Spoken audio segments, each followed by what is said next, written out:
जय जय राधा रमण हरि बोल।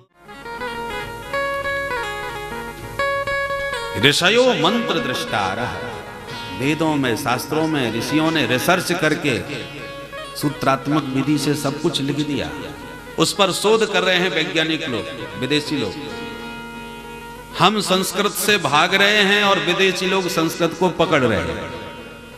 इसी वर्ष 2001, 2011 और 12 के संपूर्णानंद विश्वविद्यालय में जो स्वर्ण पदक प्राप्त किया है विद्या में, शास्त्रीय उपाधि में, तो विदेशी महिला है, इंग्लैंड की रहने वाली है। और महाराज उसका नाम भी हम थोड़ा भूल रहे हैं, अखबार में पढ़ा हुआ। इंग्लैंड की वो महिला है और उसने इस वर्ष, और उसमें एक बात और लिखी है कि वो महिला अंग्रेजी जितनी स्पीड में नहीं बोल पाती जितने स्पीड में संस्कृत में बात करती है। संस्कृत धारा प्रवाह बोलती है, व्याकरण पर उसकी पकड़ है, और संपूर्णानंद विश्वविद्यालय में प्रथम डिग्री उसने प्राप्त की, माने पूरे संपूर्ण विद्यालय में प्रथम श्रेणी प्राप्त की। और ऐसी एक नहीं, इस समय विदेशी 150 विद्यार्थी हैं जो संपूर्णानंद विश्वविद्यालय में संस्कृत पढ़ रहे हैं। और संपूर्णानंद विश्वविद्यालय में उनके लिए एक अलग छात्रावास खोला गया है, निवास। और वो हमेशा हर कक्षा में प्रथम आ रहे हैं। अब इसी से पता चलता है कि विदेशियों का कितना जबरदस्त आकर्षण संस्कृत में बढ़ रहा है। जर्मन आदि देश जहां पर संस्कृत पढ़ना अनिवार्य करते जा रहे हैं ताकि ऋषियों की वाणी पर रिसर्च किया जाए, ठीक से उसको समझा जाए। और हम लोग संस्कृत को मृत भाषा कह करके उसको उपेक्षा कर रहे हैं, और वो संस्कृत के दीवाने बन करके दौड़ रहे हैं। तो संस्कृत से जितना हम भागेंगे उतना अपनी संस्कृति से दूर होते जाएंगे और अपने संस्कार को भूलते जाएंगे।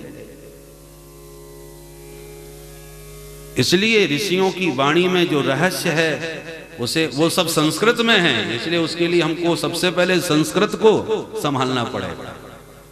संस्कृतज्ञ हुए बिना हम न तो शास्त्रों को समझ सकते हैं, न अपनी संस्कृति को संभाल सकते हैं। सबके आधार में मूल संस्कृत है। तो उस बेटी को बेटा बना दिया वशिष्ठ जी ने। उसके बाद में फिर 10 बेटा हो गए। इक्ष्वाकु, उनर्ग, सरयाति, प्रसद, नवग, कवि आदि, इन 10 पुत्रों से ही सूर्य वंश का विस्तार हो गया। सरयाति नाम के जो पुत्र थे मनु महाराज के, उनकी बेटी सुकन्या ने धोखे से चबन बाबा की आंखें फोड़ दी। चबन बाबा अंधे हो गए बेचारे। तो सरयाति जी ने अपनी बेटी सुकन्या का विवाह ही कर दिया चबन मुनि से कि महाराज मेरी बिटिया ने आपको अंधा किया है तो ये जिंदगी भर सेवा करेगी। बाबा ने विवाह कर लिया। फिर विचार किया कि शादी तो कर ली पर हम बुढ़े बाबा अंधे और हो गए, ये बेचारी राजकुमारी, इसके साथ तो हमने अन्याय किया। तो अश्विनी कुमारों का आह्वान किया। अश्विनी कुमारों ने न जाने कौन सा चवन प्राश खिलाया कि चवन मुनि बुढ़े से जवान हो गए, बढ़िया सी आंखें भी मिल गई। बोलो राधे राधे। बदले में देव पंक्ति में भोजन का अधिकार दिलवाया श्री चवन मुनि। इन्हीं सरयाति जी के वंश में महाराज रेवत हुए। रेवत के बेटा रैवत, उनकी बेटी रेवती। रेवती के लिए सुंदर वर ढूंढने गए। अंत में ब्रह्मलोक पर्यंत गए, कोई समझ में नहीं आया। अंत में आकर के बलराम जी से विवाह रचाया। रेवती बलराम जी को ब्याही गई। बोलो राधे राधे।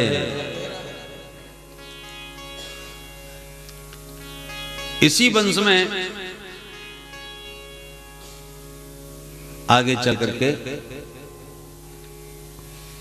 महाराज ये जो दूसरे बेटा जो थे नभग, मनु महाराज के पुत्र नभग, उनके बेटा नाभाग, पिता की संपत्ति का कोई भाग इनको नहीं मिला। नाम भी नाभाग, और नाभाग के बेटा हुए परम भक्त राज महाराज अम्बरीश। अम्बरीश महाराज सम्राट होते हुए भी भगवान की निरंतर सेवा में संलग्न रहते थे। सबई मना कृष्ण पदारविंदयो बचांसि वैकुंठ गुणानुवर्णने करौ हरेर मंदिर मार्जनादिषु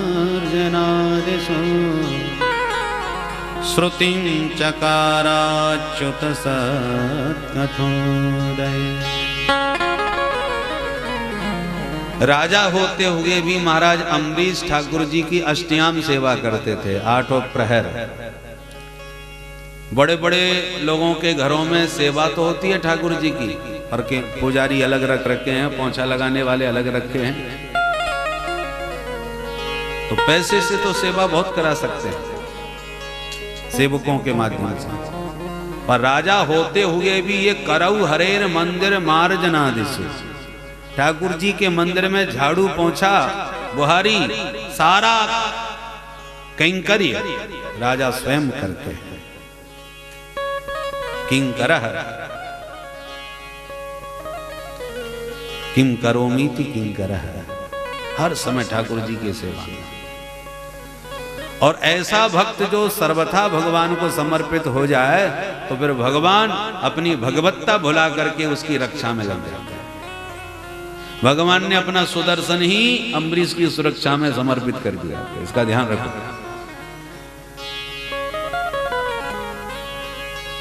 ऐसे महाभागवत अम्बरीश एकादशी का व्रत किया, हम लोगों की तरह नहीं, बिल्कुल निराहार, पानी तक नहीं पिया। जब द्वादशी तिथि आई तो संयोग से द्वादशी का क्षय था, त्रयोदशी कुछ ही घड़ी के बाद लगने वाली थी, तो द्वादशी में पारण फटाफट करने लगे। त्रयोदशी लगे उससे पहले मैं फटाफट द्वादशी तिथि में पारण कर लूं। और जैसी तैयारी हो गई पारण करने की, उसी वक्त दुर्वासा मुनि आप पहुंचे। आइए आइए महाराज, आप भी प्रसाद पाइए। बाबा बोले अवश्य पाएंगे, पर अभी संध्या बंदन नहीं हो पाया है। जमुना जी से नहा के संध्या बंदन करके अभी लौटते हैं, तब तक तुम तैयारी करो, कह के चले। अब किसकी हिम्मत है जो दुर्वासा जी को रोक ले, महाराज भोजन का समय हो गया, पहले भोजन पा जाओ, फिर जहां मर्जी आवे जाओ। ऐसा थोड़ी होता है।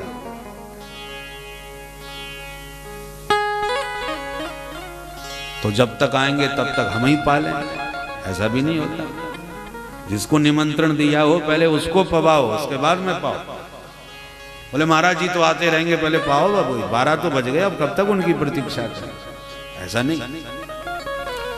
अम्बरीश महाराज बड़े दुविधा में कि तिथि निकली जा रही है और महाराज जी आए नहीं, अब क्या करूं मैं। ब्राह्मणों से परामर्श लिया और अंत में भगवत चरणारविंद चरणारविंद का जो चरणामृत था उसका आचमन करके व्रत खोल लिया। और जैसे ही व्रत खोला उसी वक्त दुर्वासा मुनि आ गए।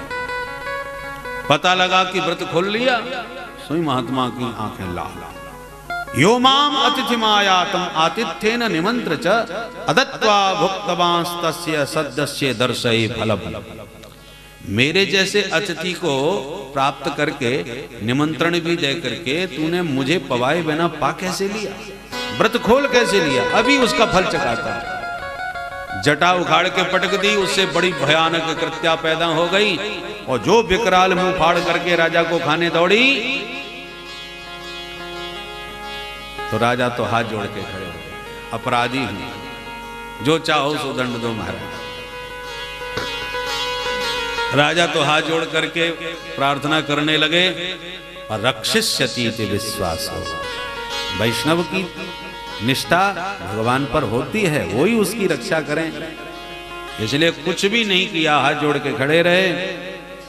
और जैसी कृत्या खाने आई कि दिव्य सुदर्शन प्रकट हो गया, पट्ट से भस्म कर दिया। बोल भक्त वत्सल भगवान की जय। सुदर्शन चक्र ने कृत्या को भस्म किया सो किया, दुर्वासा मुनि के पीछे पड़ गए। दुर्वासा मुनि तो सुदर्शन का दर्शन करते ही दौड़ खड़े हो गए कि अब ये नहीं छोड़ेगा हमको, ये तो भगवान का दिव्य अमोघ अस्त्र है, इससे कौन बच सकता है। आगे दुर्वासा तो पीछे पीछे सुदर्शन।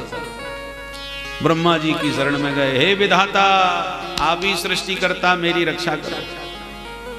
किससे रक्षा करनी, क्या संकट आ गया? बोले महाराज ये सुदर्शन पीछा कर रहा है। सुदर्शन का नाम सुनते ही घबरा गए ब्रह्मा जी, चल जल्दी भाग यहां से, नहीं तो तेरे लपेटे में मैं भी आ जाऊं। घबरा करके बेचारे वहां से भागे, शंभु की शरण में गए, हे भोलेनाथ हम तो आपके ही अंश हैं, आप तो हमारी रक्षा करो। किस बोले बाबा ने हाथ खड़े कर, तमेव शरणम याहि। अरे भाई जिसका सुदर्शन है उसी की शरण में जाओ ना। तब भगवान श्री हरि नारायण की चरण शरण ग्रहण करें, गिर पड़े, प्रभु आप तो ब्रह्मण्य देव हो, गो ब्राह्मण हिताय आपका अवतार ही होता है, मुझ ब्राह्मण की आज रक्षा कर लो अपनी इस सुदर्शन से। भगवान बोले इस समय हमें अम्बरीश के अलावा कोई दिखाई नहीं पड़ रहा, उस भक्त ने मुझे अपने बस में कर रखा है। आप भक्तों के बस में हो? भगवान बोले हाँ। कैसे हो गए बस में? अहम भक्त पराधीनो यस्वतंत्र इव द्विज साधुभिर्ग्रस्त हृदयो भक्तैर्भक्त जनप्रिय ये दारागार पुत्राप्तान् प्राणान् वित्तमिमं परम हित्वा मां शरणं याता कथं तांस्त्यक्तुमुत्सहे। भगवान कहते हैं दुर्वासा जी मैं अपने भक्तों के सर्वथा अधीन हूं, क्योंकि मेरे लिए जो अपनी पत्नी पुत्र परिजन प्राण वित्त सब कुछ मुझे अपना मान चुके हैं और मेरे लिए सब कुछ संसार को त्याग चुके हैं। हित्वा माम शरणम याता, जो सर्वस्व त्याग करके मेरी शरण में आ गए हैं, कथम तांस त्यक्तुमुत्सहे, ऐसे भक्तों को बताओ मैं कैसे त्याग सकता हूं। मेरे भक्त मेरे अलावा किसी को नहीं जानते, तो सच कहता हूं दुर्वासा जी मैं भी अपने भक्तों के अलावा किसी को नहीं जानता। वो मेरे हृदय में रहते हैं तो मैं उनके हृदय में रहता हूं। साधवो हृदयं मह्यं साधूनां हृदयं त्वहं मदन्यत्तेन जानन्ति नाहं तेभ्यो मनागपि। स्पष्ट भगवान ने दुर्वासा जी से कह दिया। मुझे इन भक्तों ने उसी प्रकार से बस में कर लिया जैसे एक पतिव्रता नारी सेवा और समर्पण के बल पर जैसे अपने पति को बस में कर लेती है। बसी कुर्वन्ति मां भक्त्या सत्श्रियः सत्पतिं यथा। शादी होती है तो कन्या घबराई हुई रहती है, ससुराल में आते समय मन में डर ही रहती है, कैसे सास ससुर होंगे, पतिदेव का स्वभाव न जाने कैसा होगा, मेरा घर मकान कैसा होगा। अनेक संकल्प विकल्प उसके भीतर चलते रहते हैं। ससुराल को लेकर डरी डरी सी ससुराल में आती है, परंतु जब अब ससुराल की बन जाती है और सेवा में जुट जाती है, पति को अपना सर्वस्व समर्पण करके जब जम के सेवा करती है, तो एक दिन वो आता है कि पतिदेव जब घर में आते हैं तो डरते हैं कि वो नाराज ना हो जाए। बोलो राधे राधे। पहले वो डर रही थी घर आने में, अब पतिदेव घबराते हैं कि नाराज होगी आज निश्चित। सत्श्रियः सत्पतिं यथा, पति को जैसे बस में कर ली वह पतिव्रता स्त्री, ऐसी मुझ जगतपति को मेरे भक्तों ने सेवा समर्पण के बल में अपने बसीभूत कर दिया। अरे प्रभु, तो सर्वोत्कृष्ट शरणागति भगवान की होती है। तो मैं किसी ऐरे गहरे की शरण में नहीं आया, सामर्थवान की शरण में आया हूं, शिव विरिंचिनुतम शरण्यम। तो ऐसे सामर्थ्य प्रभु, सामर्थ्यवान होकर के भी आप हाथ खड़े कर दोगे तो अब मैं कहां जाऊंगा प्रभु? क्या आपकी शरणागति व्यर्थ जाएगी? बोले नहीं, उपायम कथयिष्यामि, मेरी शरणागति व्यर्थ नहीं जा सकती, उपाय बता रहा हूं। इसीलिए कि जिसका अपराध करके आए हो उसी वैष्णव की शरण में जाओगे तो ही बच पाओगे। अंत तो गत्वा बेचारे दुर्वासा मुनि जी को भाग फेर करके 1 साल के बाद लौट के अम्बरीश के ही चरणों में गिरना पड़ा। जैसे ही अम्बरीश के चरणों में गिरे, तुरंत दौड़ करके अम्बरीश महाराज ने उठा लिया। अरे महाराज जी, उल्टी गंगा मत बहाओ, ये दास अपराधी है आपका। बोले भैया और सब बातें फुर्सत में करते रहेंगे, पहले तो इस सुदर्शन को तो शांत कर। तब अम्बरीश महाराज ने 9 श्लोकों में दिव्य स्तुति करी और अंत में भगवान के प्रेम की सौगंध दिला दी। यदि नो भगवान प्रीतः एकः सर्वगुणाश्रयः सर्वभूतात्म भावेन दुजो भवतु विज्वल। सच्ची प्रीति मेरी प्रभु के पाद पद्मों में यदि है तो उस प्रेम की शपथ है कि तुम शांत हो जाओ, इस ब्राह्मण को अपने ताप से मुक्त कर दो। बोल भक्तवत्सल भगवान की जय। इतना कहते ही सुदर्शन तुरंत शांत हो गए। अम्बरीश महाराज ने के प्रभाव को देखकर दुर्वासा जी ने तो अपने कान पकड़ लिए। अहो अनंत दासानां महत्वं दृष्टमद्य में।